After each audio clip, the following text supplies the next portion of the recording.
तो हम boiling point of transition element पढ़ रहे थे डी ब्लॉक के अंदर। ये हमने देख लिया था, नॉन ट्रांजिशन मेटल है ये। एटॉमिक रेडियाई यहां तक आ गए थे ना, एटॉमिक रेडियाई, आयनिक रेडियाई और आयोनाइजेशन एंथैल्पी। एटॉमिक रेडियाई और आयनिक रेडियाई में क्या डिफरेंस है? एटॉमिक रेडियाई जो है न्यूट्रल एटम का, और आयनिक क्या, उसमें से एक इलेक्ट्रॉन बाहर निकाल देता।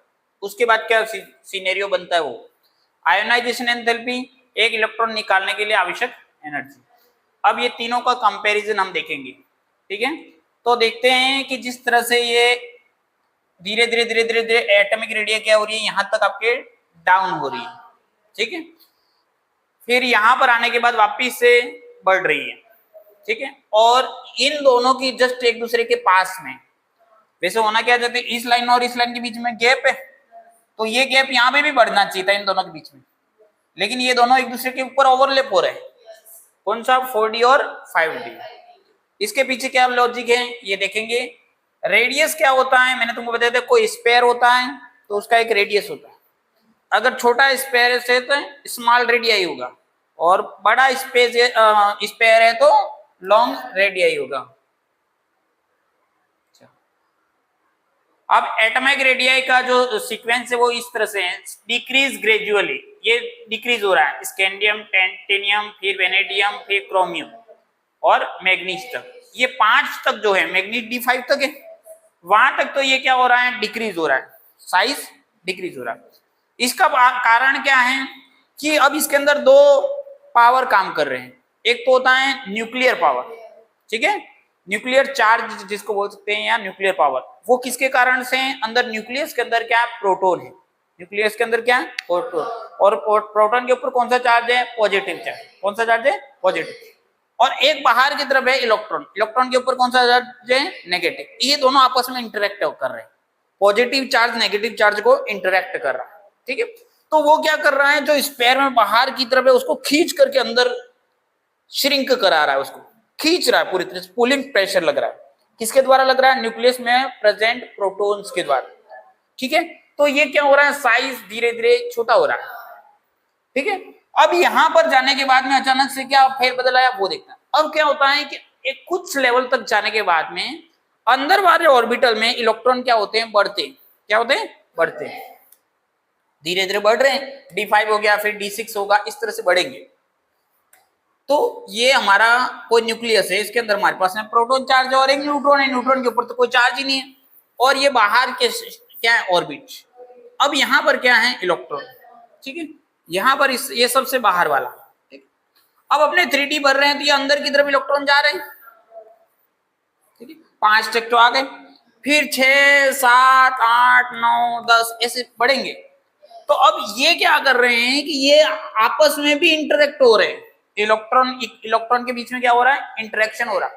पहला तो इंटरेक्शन इनके कारण से था, जो अंदर की तरफ खींच रहा था, इसको भी अंदर की तरफ खींच रहा था ये, तो ये प्रोटॉन और इलेक्ट्रॉन का इंटरेक्शन था।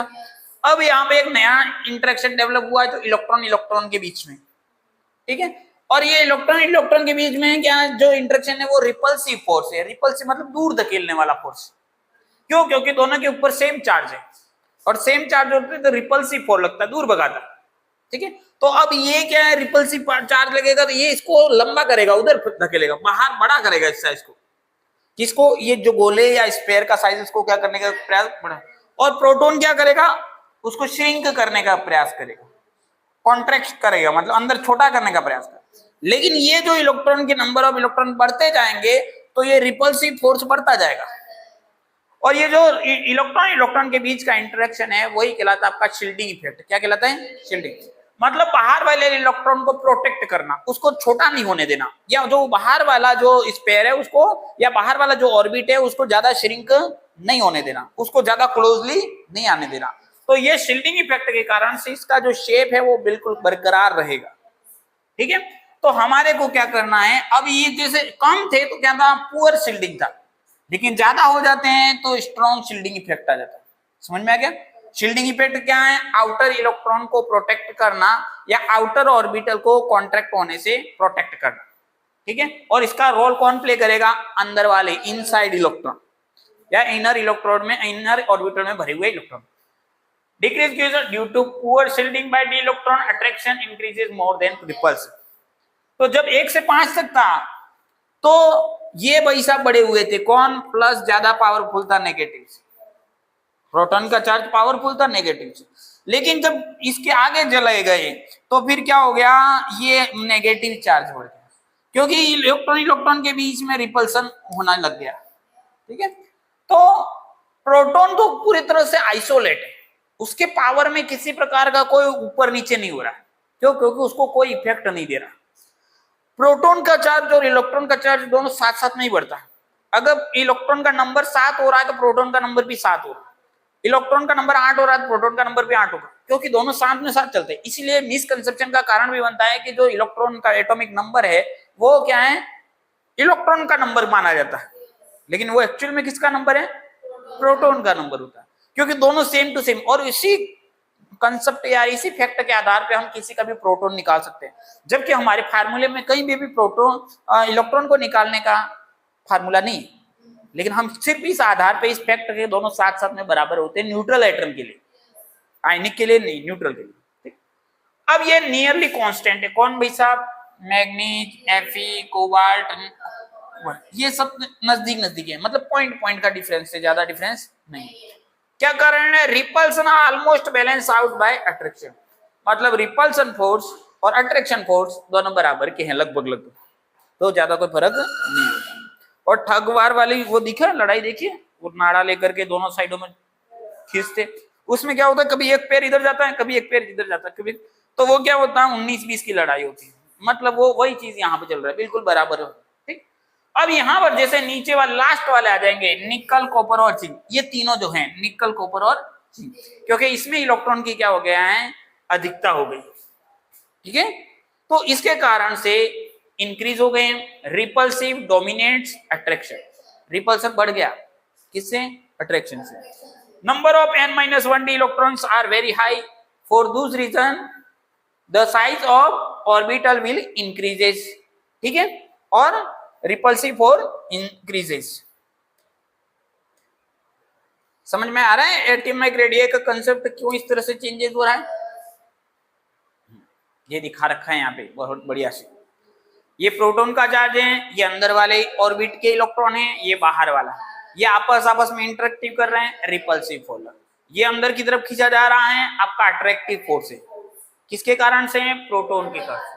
ये न्यू इलेक्ट्रॉन जो क्या इंट्रोड्यूस हो रहा है, अंदर वाले इलेक्ट्रॉन, क्योंकि डी के अंदर ही जाएगा इलेक्ट्रॉन, तो बाहर वाले में तो रहेगा नहीं, वो अंदर वाले ऑर्बिट के अंदर जा रहा है, तो वो क्या कर रहा है, धीरे धीरे रिपल्सिव फोर्स को बढ़ा रहा है। कौन सा फोर्स बढ़ा रहा है? रिपल्सिव फोर्स को बढ़ा रहा है।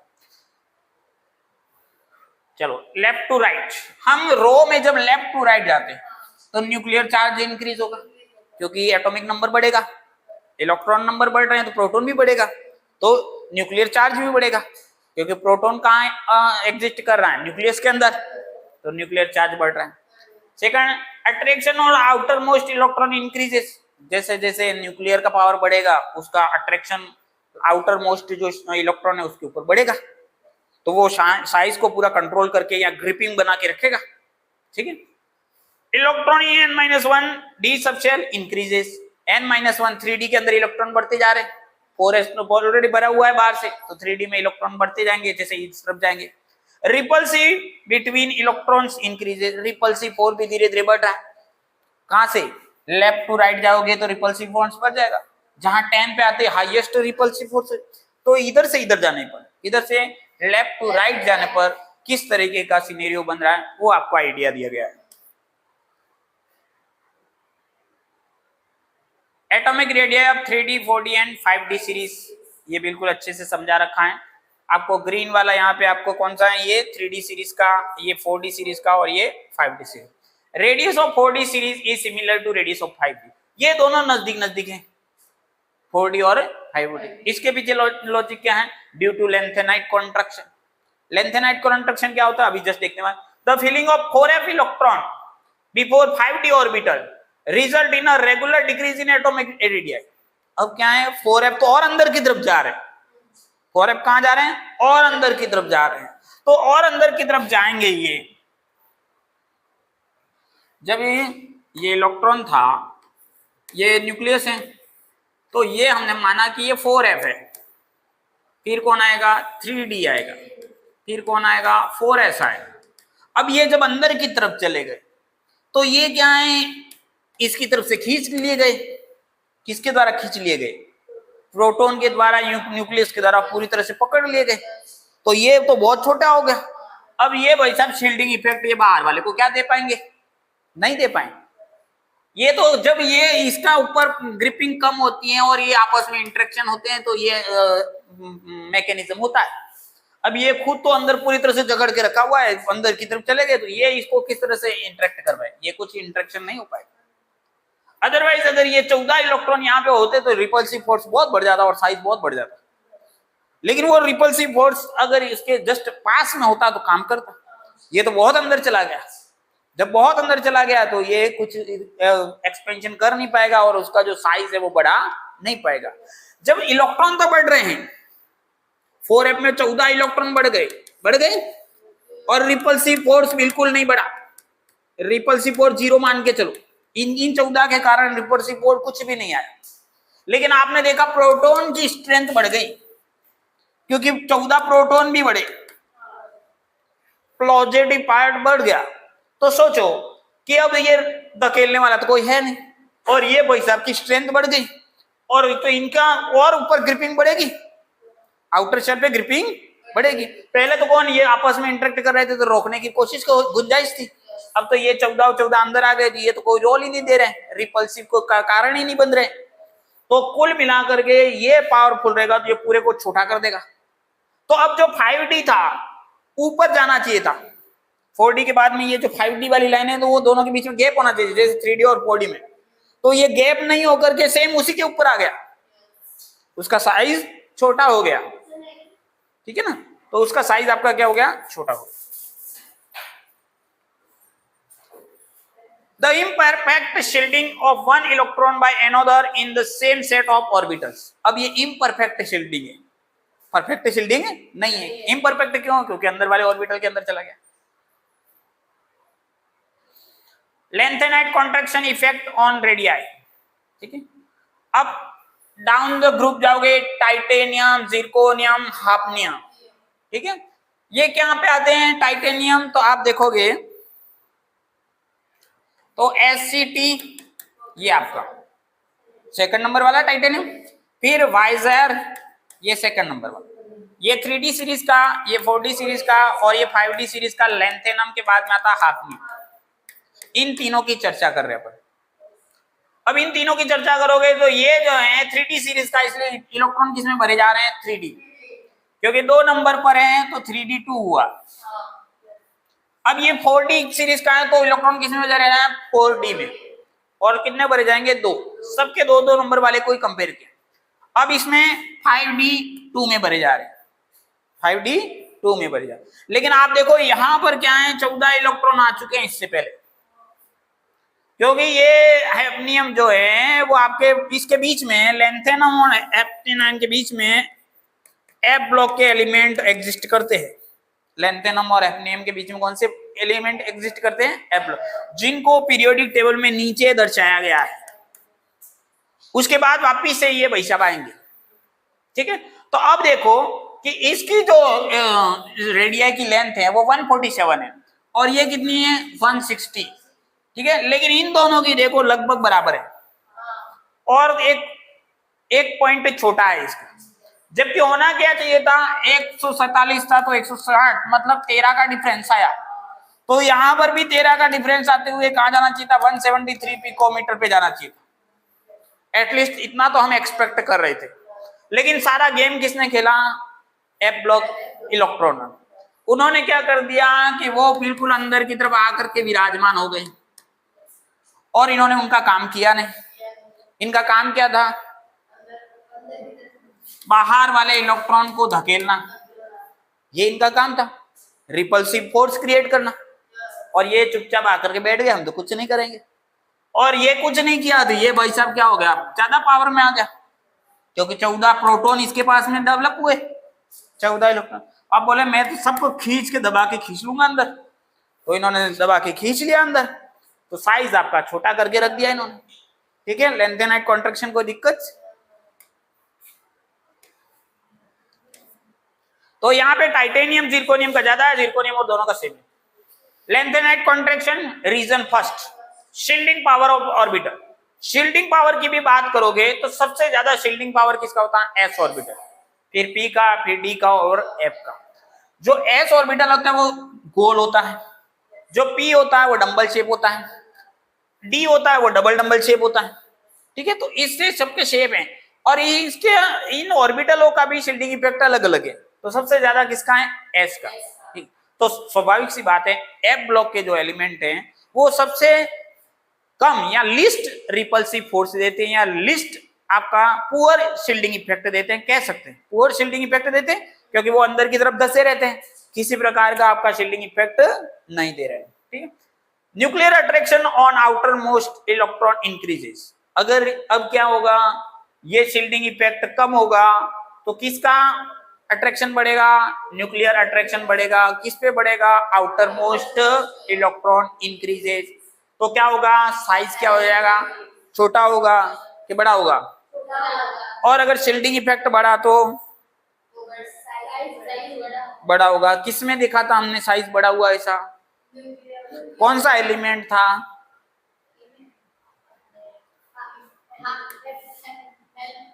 हैफनियम में तो छोटा हुआ था क्योंकि एफ ब्लॉक वाले आए थे, तो बड़ा हुआ वो पूछ रहा हूं मैं।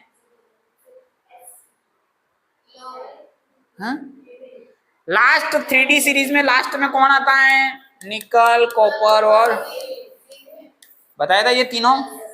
इसमें आपके 8 हैं, इसमें 9 है और इसमें 10। कौन से इलेक्ट्रॉन है 8, 9, 10? एफ ब्लॉक वाले। एफ ब्लॉक वाले तो डी ब्लॉक वाले। हाँ, सब तो सही चल रहे, नहीं तो पता चला 3D सीरीज में भी एफ ब्लॉक डाल रहे हो, सर को खुश कर रहे हैं। ठीक है, ऐसा नहीं होना चाहिए। ठीक है, बिल्कुल अच्छे से समझ में आना चाहिए। रीजन 2, ठीक है, टाइटेनियम, जिरकोनियम और हाफनियम। ये जिरकोनियम इधर था,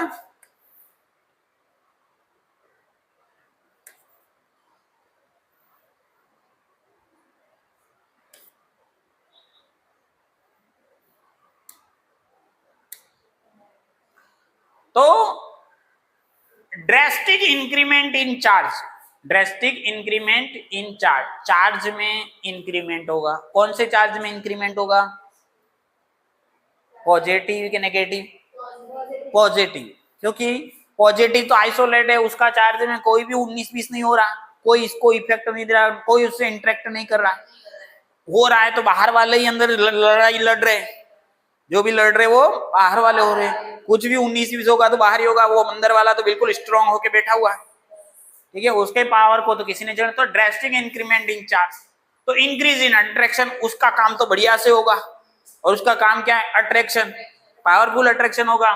तो डिक्रीज इन रेडियाई, रेडियाई क्या हो जाएगी? डिक्रीज हो जाएगी। तो टाइटेनियम, जिरकोनियम और हाफनियम, यहाँ पे 18 इंक्रीज इन पॉजिटिव चार्ज, क्योंकि 18 इलेक्ट्रॉन बढ़ रहे हैं तो 18 प्रोटॉन बढ़ेंगे।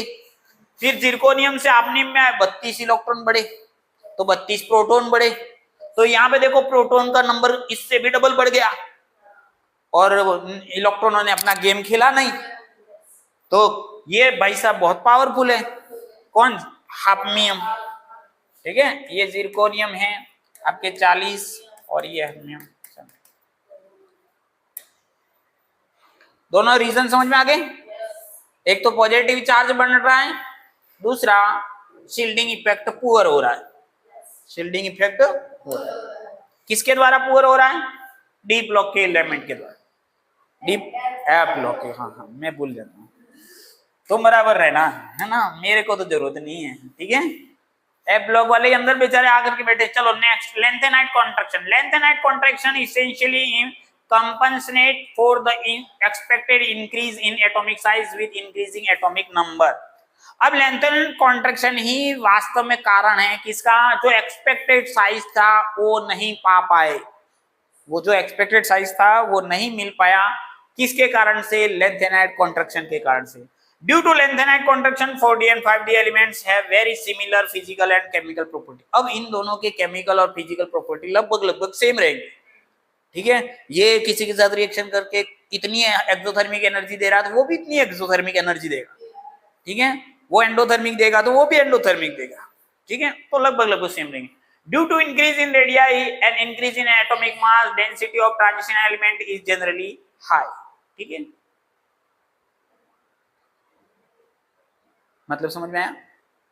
Due to in decrease in radii, density क्या होता है कि आपको एक स्पेसिफिक एरिया दिया गया इस एरिया के अंदर और एक दूसरा एरिया ये, यहां पे 2 व्यक्ति रह रहे हैं और यहां पे 20 व्यक्ति रह रहे हैं। कितने व्यक्ति रह रहे हैं? 20। तो यहां पे एक स्पेसिफिक या यूनिट एरिया में नंबर ऑफ पार्टिकल्स ज्यादा होते हैं। स्पेसिफिक एरिया के अंदर आपने यूनिट एरिया में अगर नंबर ऑफ पार्टिकल्स ज्यादा है तो डेंसिटी क्या मानी जाती है? ज्यादा। और यहाँ पे क्या मानी जाती है? Density come.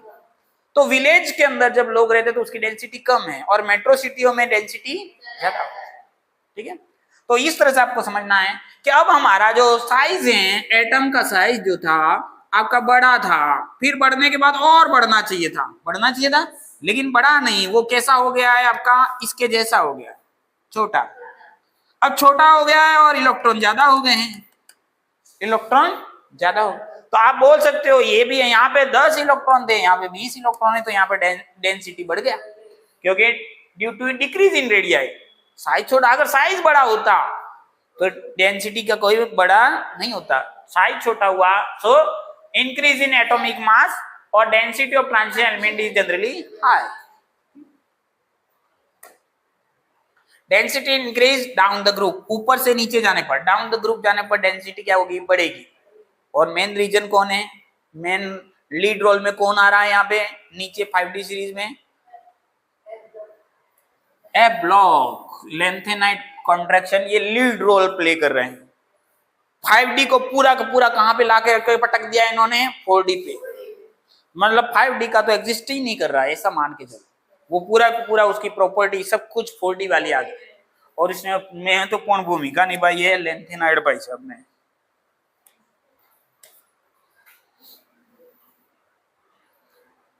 Density increases from Sc to copper along the period जाओगे तो डेंसिटी क्या है आपकी? इंक्रीज हो रही है, कहां तक? कॉपर तक, ठीक है। Density increases from Sc to copper along the period, यहां से यहां जाने पर आपकी डेंसिटी बढ़ेगी क्योंकि number of electron d 1 by 1 increase हो रहे हैं और आपका जो साइज है वो इतना बढ़ नहीं रहा है, बढ़ तो रहा है लेकिन इतना ज्यादा बढ़ नहीं रहा है कंपैरेटिवली जितना बढ़ना चाहिए उतना, ठीक।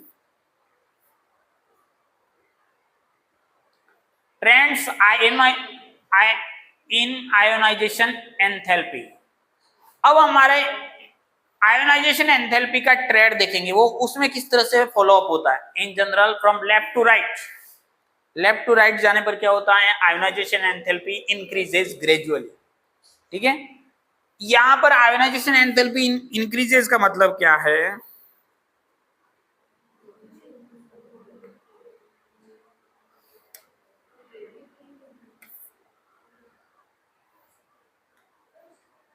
ग्रेजुअली का मतलब क्या होता है? धीरे धीरे।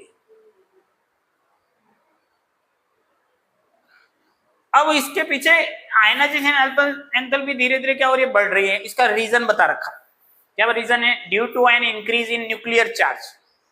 क्या है? प्रोटॉन का चार्ज बढ़ रहा है, accompanied by the filling of the inner d orbital, और इलेक्ट्रॉन जो वो अंदर की तरफ भरे जा रहे हैं। Ionisation enthalpy increases, ionisation enthalpy क्या हो रही है? बढ़ रही है।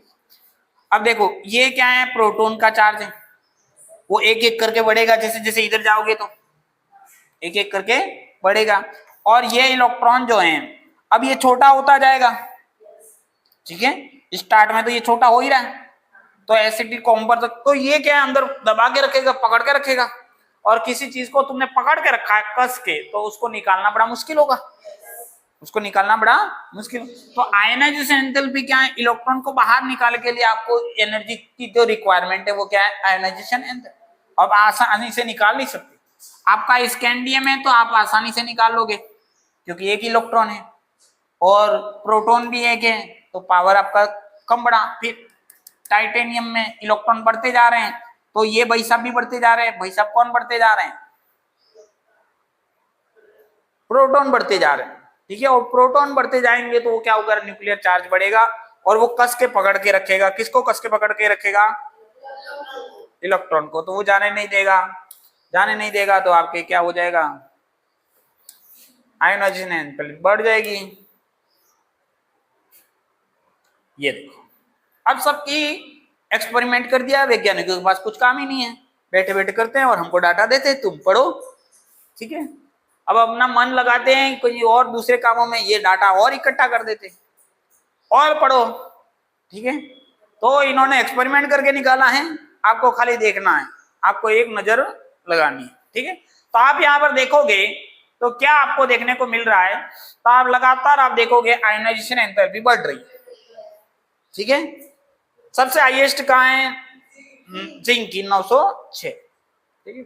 745 और 906, 745 और 906। अब तुमको ये समझ में आ रहा होगा सर ये अचानक से ग्राफ बहुत ज्यादा बढ़ नहीं गया, 736, 745, 758, ये थोड़ा सा 19-20 लगा है, ये अचानक से 900 कैसे चला गया, ठीक है। चलो देखते हैं इसका क्या कारण है।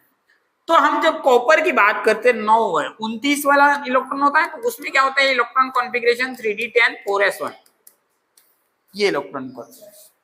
ये 10 क्यों हो गया, क्योंकि इसने इस बच्चे के साथ में क्या कर रहा है कि भाई मेरे अभी फुलफिल हो रहा है, मेरे को तू 1 इलेक्ट्रॉन दे दे, मैं तेरे को बाद में मामला तेरा सेट कर दूंगा। इसने सेटिंग करी थी, पता है तुमको। जो 29वें नंबर पर आ रहा था वो उसके 3d9 हो रहे थे, लेकिन उस बच्चे को उसने बोला कि मैं तेरे को चॉकलेट दूंगा, तू कुछ भी करके मेरे यार ये खाता पूरा करा दे, ठीक है, मेरे एक ही कम पड़ रहा था। इसने सेटिंग करी थी तो ये हो गया 3d10 4s1। अब ये तो जिंक तो ऑलरेडी अपनी पूरी तरह से, इसको किसी की गरज है नहीं, क्योंकि ये तो पूरी तरह से भरा हुआ है, ठीक है। अब हमको क्या है, 1 इलेक्ट्रॉन निकालना है। अब देखो यहां से इलेक्ट्रॉन निकालना है मेरे को, तो क्या है कि ये पूरी तरह से भरा हुआ है, ठीक है, मतलब ये तो पूरी इनर्ट है, किसी तरह से रिएक्शन करेगा नहीं और अपना तो स्टेबिलिटी खोएगा नहीं, क्योंकि वो बोलेगा मैं तो बढ़िया हूं, मैं क्यों किसी तेरे से इंटरेक्ट होऊंगा, मेरे को क्या गरज है, ठीक है, गरज तेरे को है तो तू कर। तो इसने तो कोई स्टेबिलिटी खोई नहीं। अब इस भाई साहब क्या है, अब इस भाई साहब को क्या है, 1 इलेक्ट्रॉन की अधिकता है। ये 1 इलेक्ट्रॉन की अनस्टेबिलिटी का कारण है, क्योंकि 1 अनपेयर्ड इलेक्ट्रॉन, और किसी के पास में अनपेयर्ड इलेक्ट्रॉन रहता है वो स्टेबल नहीं होता। अगर फुल फील्ड या कॉन्फ़िगरेशन है तो वो स्टेबल है, सेकंड हाफ फील्ड है तो स्टेबल है, लेकिन यहाँ तो 1 इलेक्ट्रॉन पड़ा हुआ है। अब ये बोला तुम ले जाओ यार मेरे से, बोलेगे तू ले जा मेरा इलेक्ट्रॉन, मैं तो दे दूंगा तेरे को। क्यों दे देगा, क्योंकि इसके बाद इसको क्या मिल रहा है, अगर ये इलेक्ट्रॉन निकल गया स्टेबिलिटी मिल जाएगी, किस कारण से, फुलफिल कॉन्फ़िगरेशन के कारण, तो ये तो दे देगा, इसको गरज है तो ये देने के लिए तैयार बैठा हूं, ठीक है। और ये नहीं देगा, जैसे होता है ना लोग पैसा मांगते हैं, तो पैसा मांगते हैं तो लोग वो उसके पास में पैसा नहीं होता तो वो नहीं देता, लेकिन उसने फिर स्कीम बदल दी, मैं तेरे को इसका डबल पैसा दूंगा, तो वो सोचेगा यार कितने दिनों के लिए चाहिए, 2 दिन, तो वो फिर वो डबल पैसा, तो फिर वो उसको बोला गरज बन गई, दे दे, ठीक है। तो यहाँ पे सिनेरियो बदल गया, ठीक है, इसके पास में 1 इलेक्ट्रॉन एक्स्ट्रा, इसको निकालना है, ठीक है, स्टेबिलिटी मिल गई। तो आप देखो कि यहाँ पे आसानी से इलेक्ट्रॉन निकल गया, तो एनर्जी की कितनी रिक्वायरमेंट है, 745। अब यहां से आपको जबरदस्ती निकालना पड़ रहा है, ठीक है, जबरदस्ती मामला जमा हुआ है और फिर भी तुम उसको है ना तोड़ना चाहते हो, ठीक है, मतलब अब तुम विलेन बनना चाहते हो। विलेन कौन होता है, जो मामला बढ़िया जमा हुआ है और तुम विलेन बन करके तानाशाही करना चाहते हो कि यहां से निकल तू, ठीक है। अब यहाँ पे जोर आ जाएगा भाई बढ़िया वाला, ठीक है, 906 की एनर्जी लगेगी।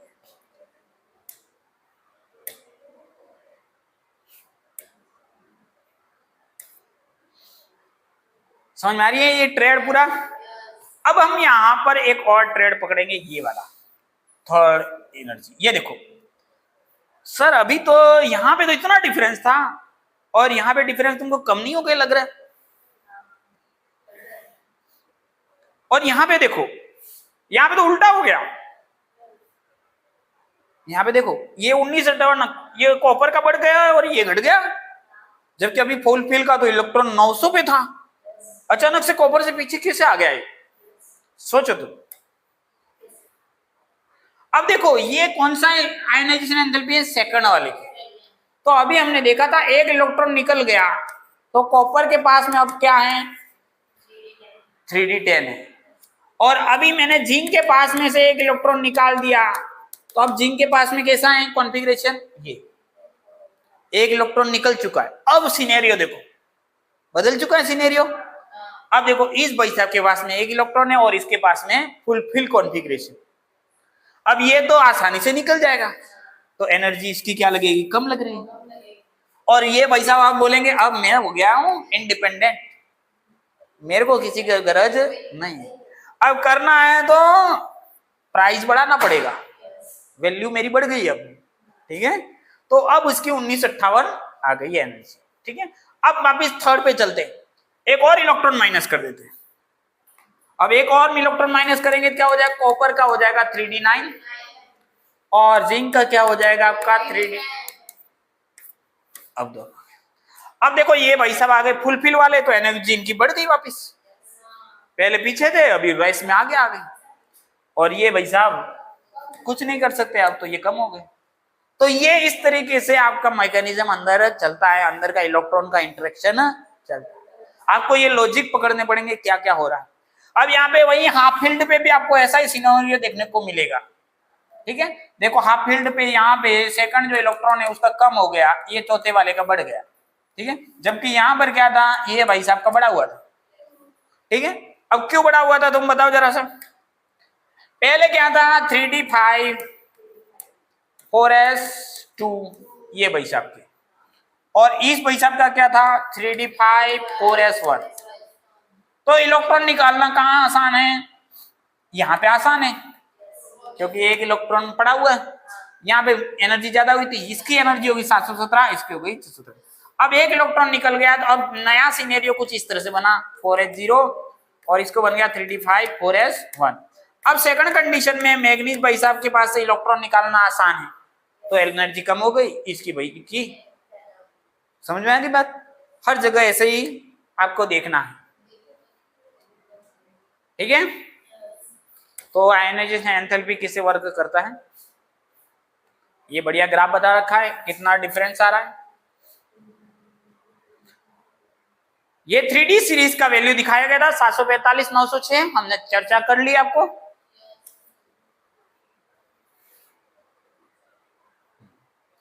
Ionisation enthalpy, zinc have significant higher ionization enthalpy than copper.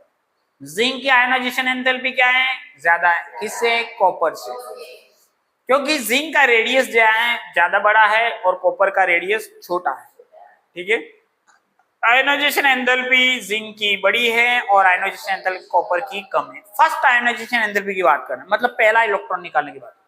आप कॉन्फ़िगरेशन देखोगे तो फुलफिल्ड इलेक्ट्रॉन कॉन्फ़िगरेशन है, मोर स्टेबल है, high ionization energy.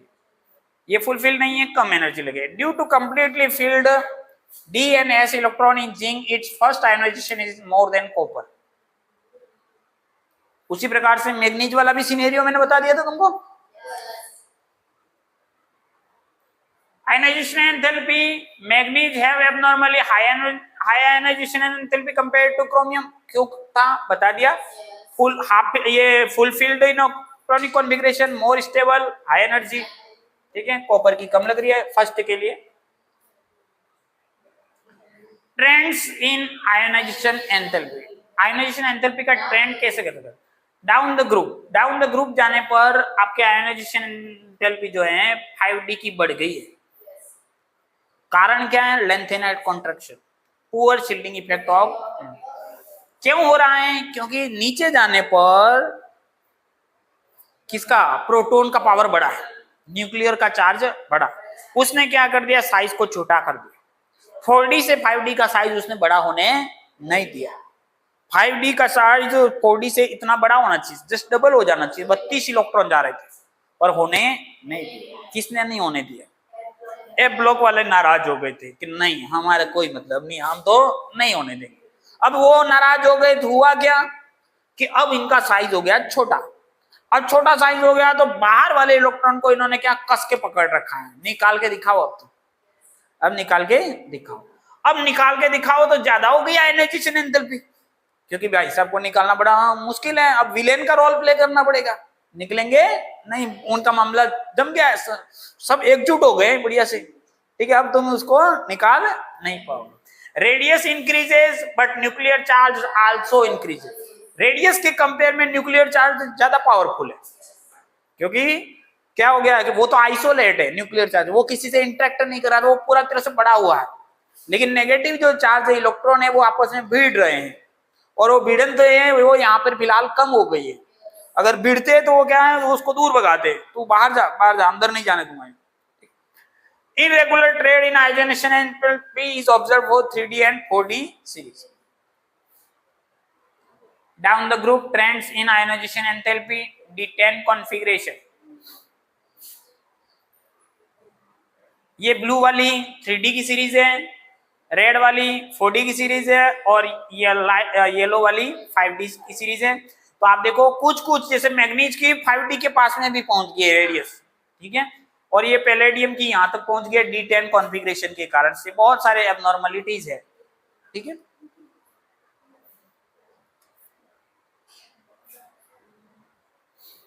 Chemical property, अभी तक हम क्या पढ़ रहे थे, अब बात करेंगे केमिकल। फिजिकल और केमिकल में क्या डिफरेंस है? फिजिकल को हम टच कर सकते हैं, बाहर से देख सकते हैं, जैसे मोमबत्ती पिघल रही है हमको दिखाई देती है, बर्फ पिघल रहा है हमको दिखाई दे रहा है।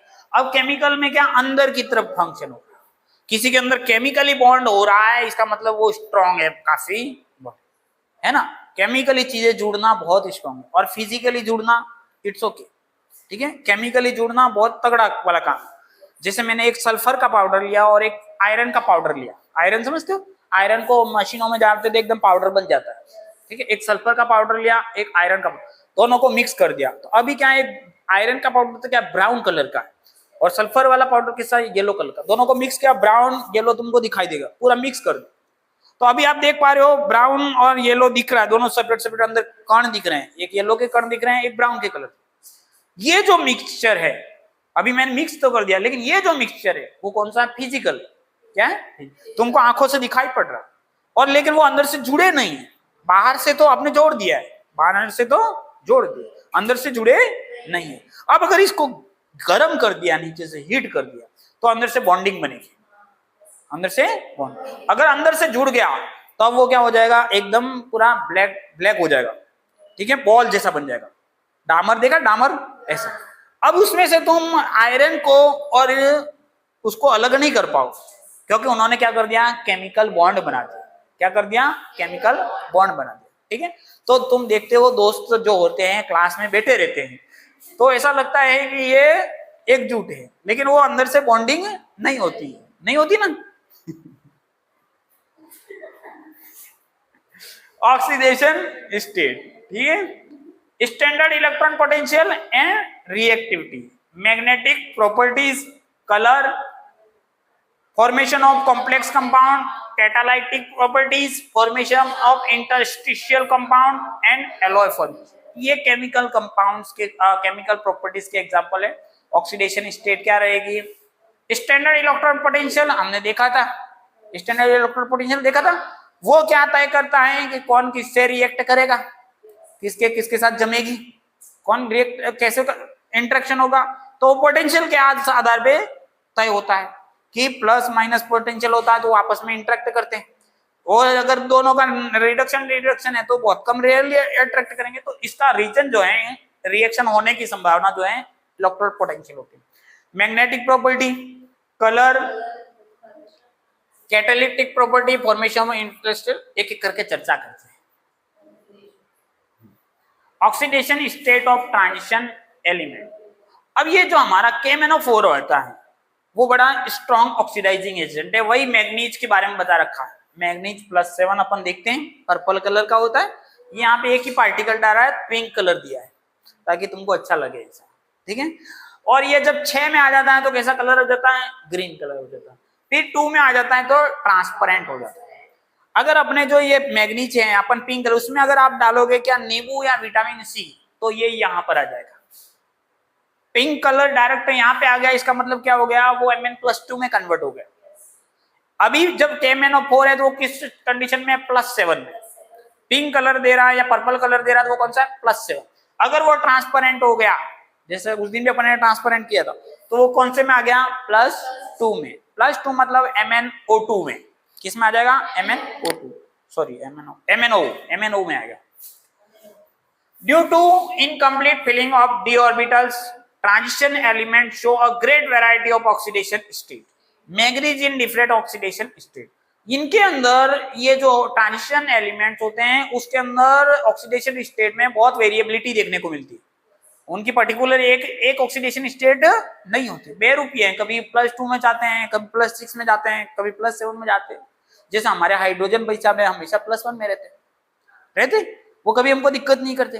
क्लोरीन हमेशा -1 में रहता है, सोडियम हमेशा +1 में रहता है, कभी इनको दिक्कत ही नहीं है, कभी दो बनते ही नहीं। तो हमारे लिए क्या है, आसान काम है ना। ये भाई साहब बार बार बदल जाते हैं, कभी तो अपन सोचते हैं +7 होगा तो +6 हो जाते हैं, +6 होगा तो +2 हो जाते हैं। तो ये वेरिएबल ऑक्सीडेशन स्टेट किसके द्वारा एग्जीबिशन होता है, ट्रांजिशन एलिमेंट या 3D सीरीज बोल सकते हो, या D सीरीज के एलिमेंट जो होते हैं वो वेरिएशन देते हैं। अब वेरिएशन देने के पीछे रीजन क्या है, इसके अंदर 10 इलेक्ट्रॉन बढ़े जाते हैं डी ऑर्बिटल में, और वो 5 इलेक्ट्रॉन फ्री रहते हैं। इतने ज्यादा हाई इलेक्ट्रॉन रेयरली फ्री रहते हैं, क्योंकि पी में मैक्सिमम 3 होते हैं, क्योंकि चौथा बढ़ते ही तो वो 2 हो जाते हैं। लेकिन हाईएस्ट अनपेयर्ड इलेक्ट्रॉन भी डी में मिलेंगे, तो हाईएस्ट वेरिएबल ऑक्सीडेशन स्टेट भी यहाँ पे भी मिलेगा।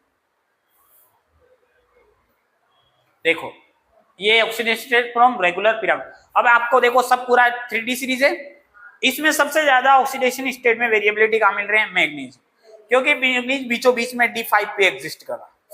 अब यहाँ वाले जाने पर फिर पेयरिंग होने के कारण इनकी ऑक्सीडेशन स्टेट कम होती जा रही है। ठीक है, 2-2 तो दे रहे हैं, 2-3 देता हूँ, लेकिन सबसे ज्यादा कितने दे रहे हैं, 1 2 3 4 5 और 6 कौन दे रहा है, मैग्नीज। और यहाँ पे धीरे धीरे बढ़ रही है, क्योंकि अनपेयर्ड इलेक्ट्रॉन बढ़ रहे हैं। हाईएस्ट अनपेयर्ड इलेक्ट्रॉन कहाँ होंगे, D5 पे, फिर पेयरिंग होगी तो धीरे धीरे कम होंगे, और यहाँ पर जिंक की सबसे कम हो जाएगी।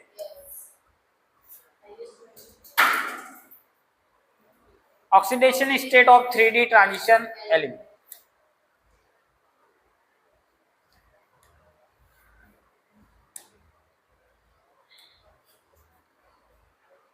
अब 3D सीरीज के अंदर हम देखने वाले हैं स्कैंडियम, टाइटेनियम और vanadium, chromium +6, magnesium +7, D0 configuration.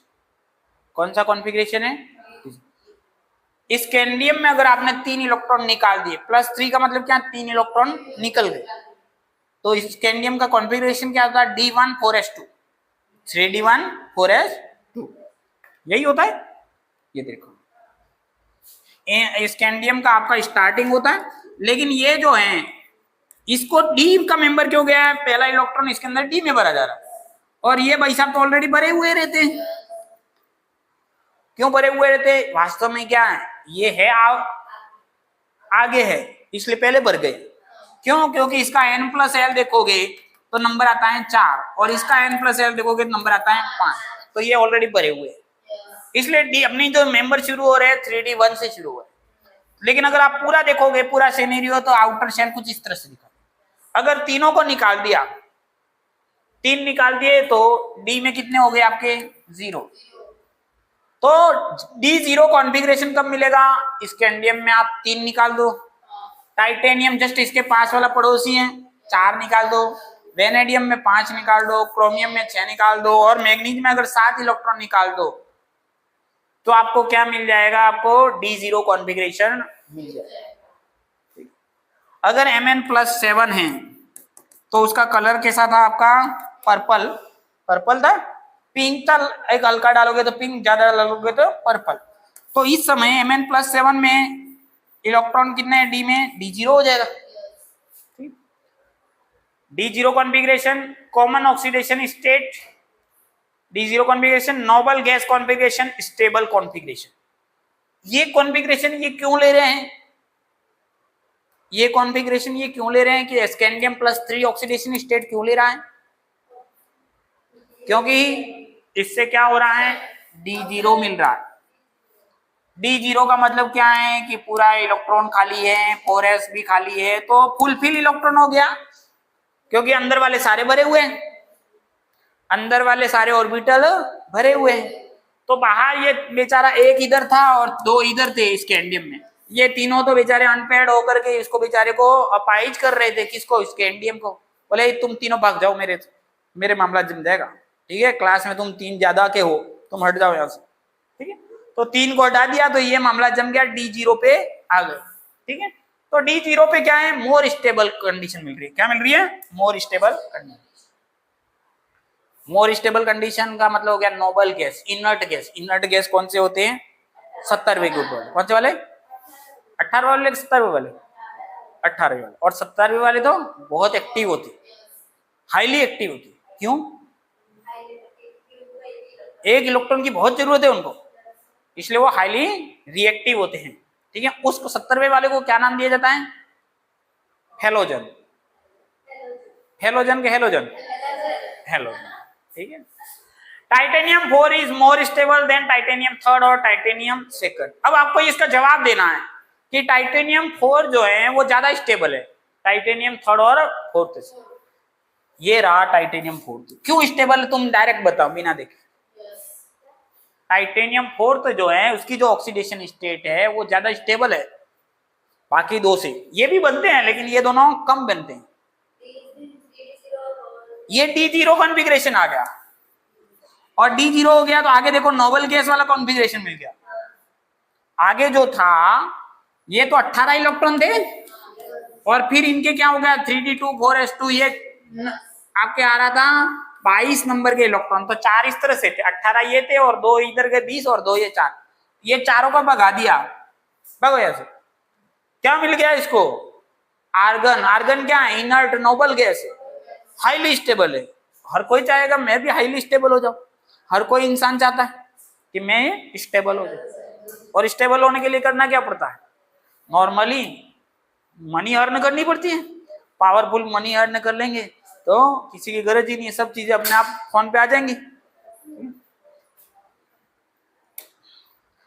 तो titanium 3d0 4s0 inert gas configuration, more stable. तो आपको लॉजिक समझ में आ गया टाइटेनियम +4 जो है वो हाईली स्टेबल क्यों होता है, या इन दोनों की तुलना में मोर स्टेबल क्यों है। तो आपको एक्सप्लेनेशन देना पड़ेगा कि इसके पास में तो अनपेयर्ड इलेक्ट्रॉन है, इसके पास में भी सिंगल अनपेयर्ड इलेक्ट्रॉन है, और इसके पास तो 0 अनपेयर्ड इलेक्ट्रॉन है, और ये नोबल गैस कॉन्फ़िगरेशन को अचीव कर रहा है।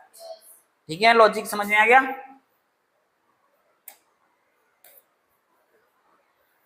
समझ में तो आ रहा है तुमको।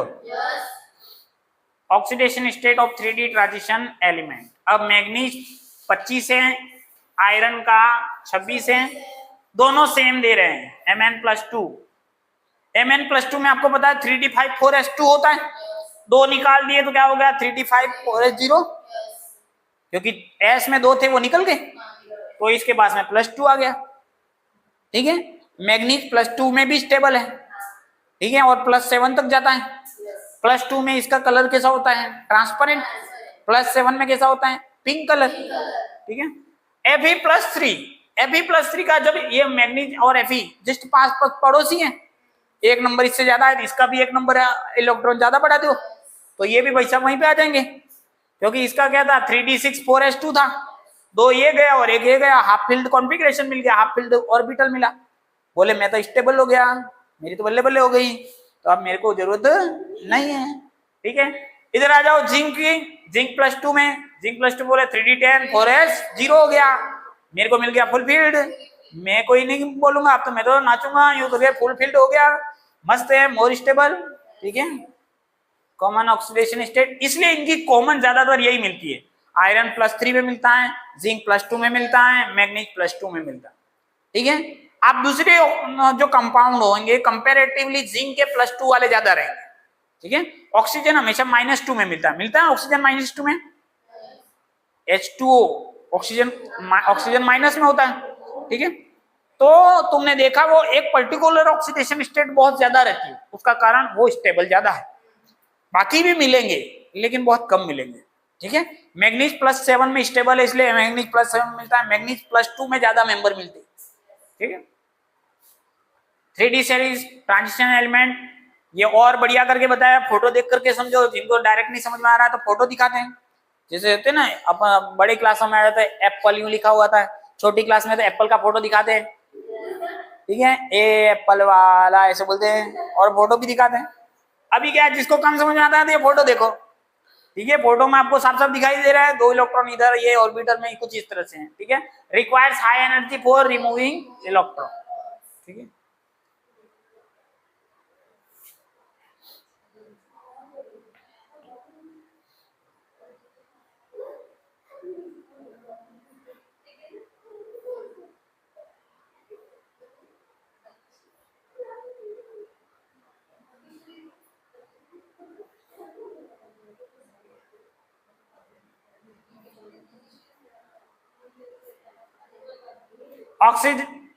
Oxidation state stability down the group. Down the group का मतलब ऊपर से नीचे जाना, लेफ्ट टू राइट का मतलब बाएं से दाएं जाना, लेफ्ट टू राइट का मतलब बाएं से दाएं जाओ, इधर से इधर जाओगे, इधर से इधर जाओगे, ठीक है। अपन ने पी ब्लॉक पढ़ा था क्या पहले, पिछले साल 11 में पी ब्लॉक था। Inert pair effect P block, lower oxidation states are favoured by heavier elements, higher oxidation states are favored by the heavier elements, easier to remove valence electrons, ठीक है। पी ब्लॉक के अंदर आपका lower oxidation state जो था वो किसके द्वारा फेवर किया जाता, हेवियर एलिमेंट्स के द्वारा, किसमें, पी ब्लॉक में। लेकिन यहाँ पे हेवी ऑक्सीडेशन स्टेट किसकी हैं, आपके are favoured by the heavier elements, ठीक है, easier to remove valence electron। चलो आज के लिए यहीं पे खत्म करें।